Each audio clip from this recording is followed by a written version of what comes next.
নমস্কার বন্ধুরা, আশা করি আপনারা সবাই ভালো আছেন। আমি রুমার রেসিপি অ্যান্ড ব্লগসে আপনাদের অনেক অনেক স্বাগত।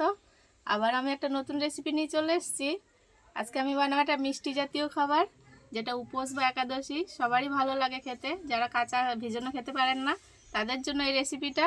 সাবুর পায়েস বানাবো। আপনারা ভিডিওটা শেষ পর্যন্ত দেখবেন, অবশ্যই ভালো লাগবে। সাবুর পায়েস বানাবার জন্য নিয়ে নিয়েছি সাবুটা আমি আধ ঘন্টা আগে ভিজিয়ে রেখেছিলাম। পুরো ভিজে বড় বড় হয়ে গেছে, এই দেখুন।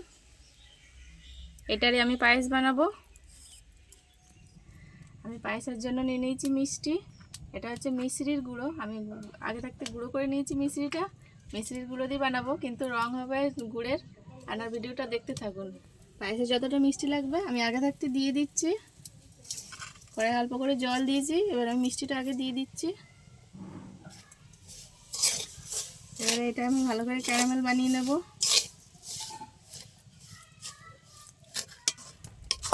এই দেখুন, আমি মিষ্টিটা ক্যারামেল বানিয়ে নিয়েছি। একদম গুড়ের রঙের পায়েস হবে আজকে। মিষ্টি দিয়ে বানাচ্ছি, কিন্তু গুড়ের রং হবে। এই দেখুন, ক্যারামেলটা একদম উপযুক্ত হয়ে গেছে। এবার আমি এতে দুধ দিয়ে দেবো। আমি নিয়ে নিয়েছি এখানে 1 কিলো দুধ। এটা আমার লিকুইড দুধ। আমি এবার দিয়ে দেবো দুধটা।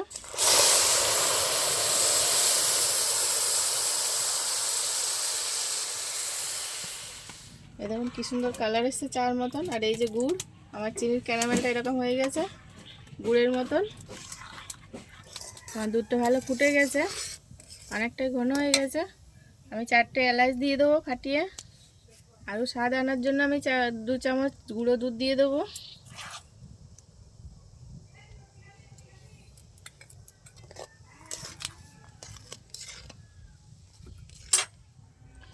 এবার আমি ভিজিয়ে রাখা সাবু দিয়ে দেবো।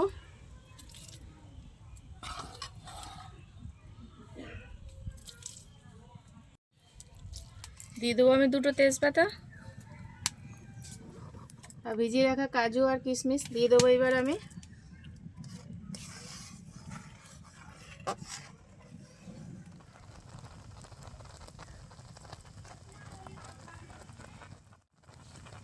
টেস্টটা ব্যালেন্স হওয়ার জন্য দিয়ে দেবো অল্প করে নুন।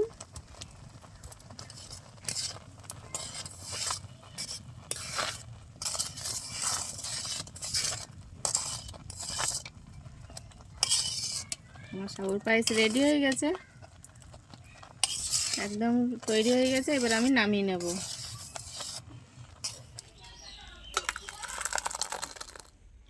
ভিডিওটা শেষ পর্যন্ত দেখার জন্য অনেক অনেক ধন্যবাদ। আপনারাও এরকম উপোসের দিনে বানিয়ে খেয়ে দেখবেন, ভালো লাগবে। আমার চ্যানেলটা অবশ্যই লাইক করে সাবস্ক্রাইব করে দেবেন। আচ্ছা, বেল আইকনটা অবশ্যই প্রেস করে রাখবেন সবার আগে নোটিফিকেশন পাওয়ার জন্য। আর যদি ফেসবুক থেকে দেখেন, পেজটা লাইক করে ফলো করে রাখবেন। দেখা হচ্ছে আবার পরের ভিডিওতে। ততক্ষণ আপনারা ভালো থাকবেন, সুস্থ থাকবেন। টাটা।